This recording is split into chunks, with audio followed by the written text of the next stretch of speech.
आज का दूसरा विषय है राग। राग के बारे में विस्तार से बात करने पे हम जानेंगे कि राग क्या होती है। In simple word we can say raga is a melody.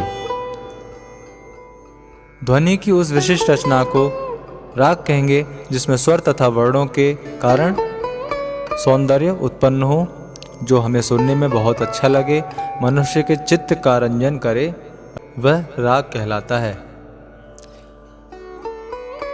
राग की कुछ मुख्य बातें होती है कि राग का कोई ना कोई थाट होना चाहिए जहाँ से राग उत्पन्न हुआ है। दूसरी मुख्य बात राग की कि राग में रंजकता होना चाहिए, मतलब उसकी सुंदरता होना ही चाहिए। राग में कम से कम 5 स्वर होना ही चाहिए।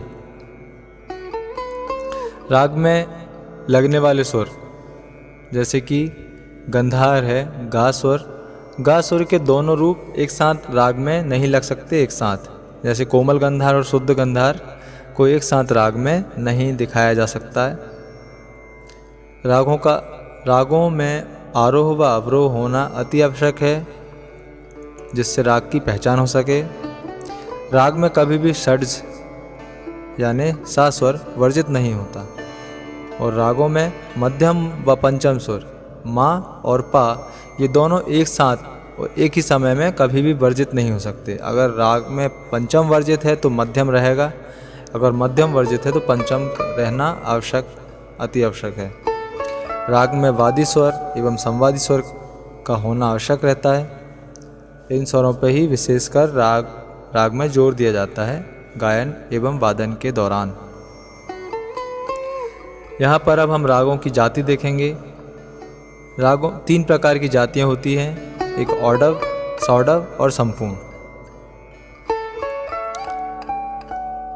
औडव का मतलब होता है कि किसी थाट में से कोई 2 स्वर घटाकर वर्जित कर दिए जाएं, अथवा 5 स्वरों के थाट या राग को औडव राग कहा जाता है। 5 स्वरों के राग को औडव राग कहा जाता है। सौडव मतलब जिस राग में 6 स्वरों का उपयोग हो उसको सौडव राग कहा जाता है। और अंतिम है संपूर्ण, जिसमें 7 स्वर उपयोग में लाए गए हों उसे संपूर्ण कहा जाता है। यहाँ पर औडव संपूर्ण, औडव सौडव या सौडव संपूर्ण, इस प्रकार से और भी प्रकार बनाए जाते हैं।